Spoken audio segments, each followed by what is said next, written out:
We now have the brackets set for the quarterfinals on in. Some good matchups as well. Argentina, Ecuador, Venezuela against Canada. We got Panama against Colombia and Uruguay against Brazil. Argentina are still, as they were at the beginning of the tournament, the odds makers favorite to win it all, and pretty significant favorites, it should be noted. Ale, is Argentina still your favorite based on what we've seen through the group phase? Yes, they are. They came in as favorites. They were my favorite coming in, and I don't think they have done anything to harm or affect that perception. Look, we can go back to the first game, which we may think was the lowest point for Argentina in terms of performance against Canada. If Lionel Messi had had an average night, I'm not even talking a great night, an average night, this game is 4-0 or 5. And I'm not even exaggerating. I'm just talking about Lionel Messi 1v1 situation, free on goal, and he missed those.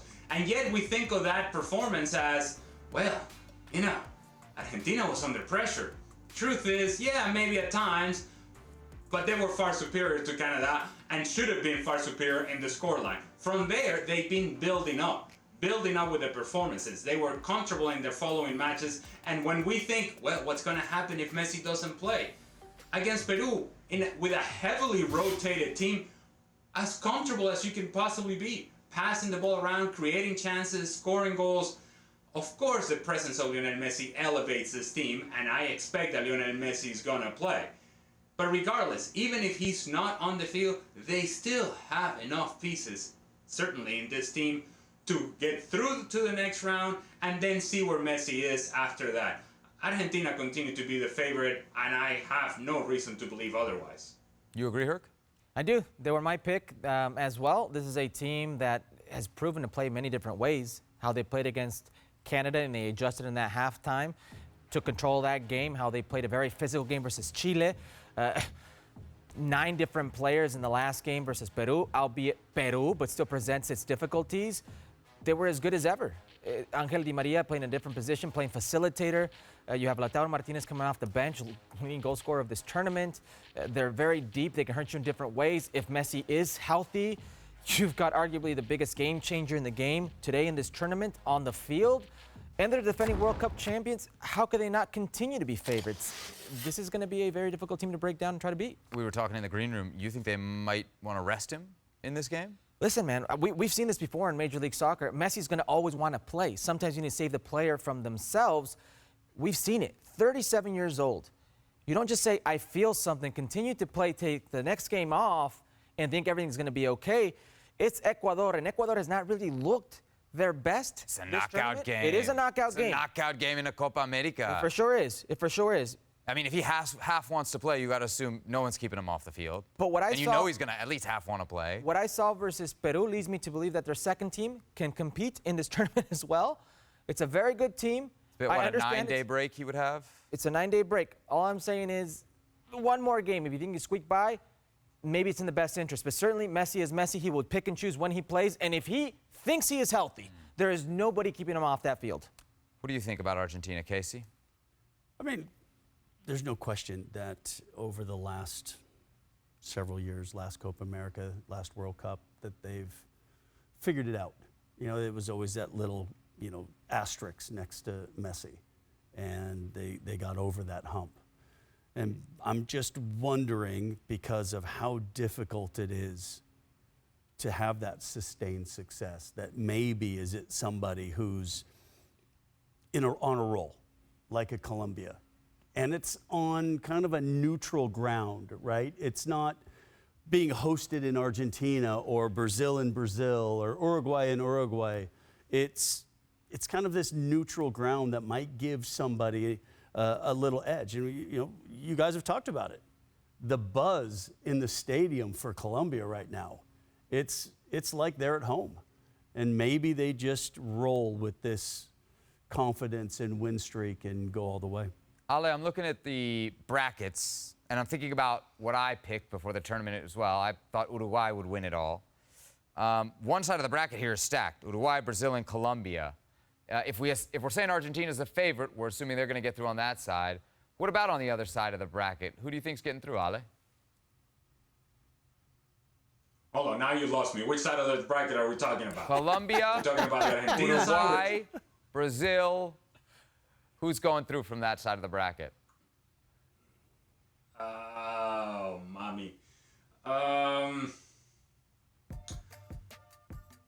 gonna go with Colombia, and the reason I say Colombia is because I feel this Uruguay-Brazil game is gonna take a toll on both of those teams.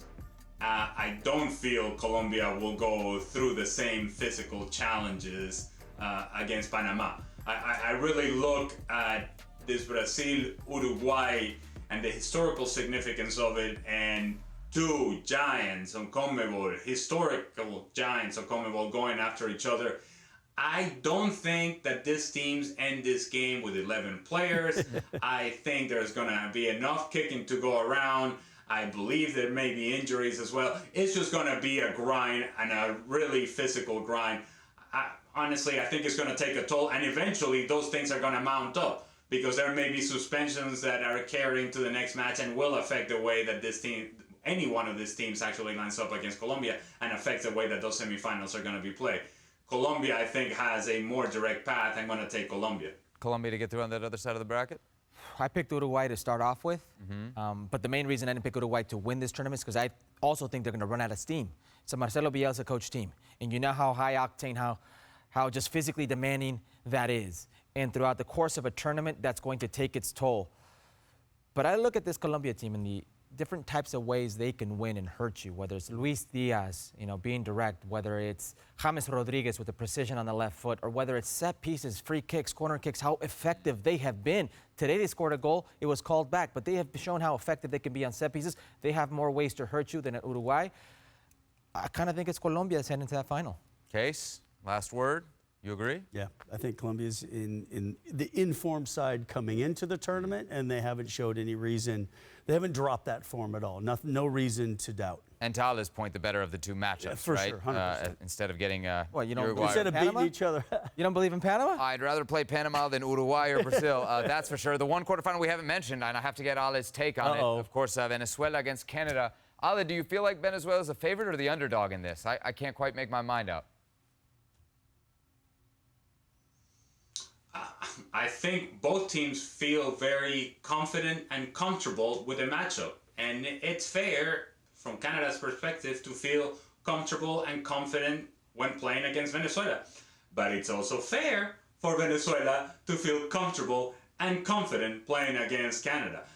Honestly, they've avoided some big teams and big names, and they would not have thought, neither Venezuela nor Canada, as they advance out of their group, that they would be facing each other.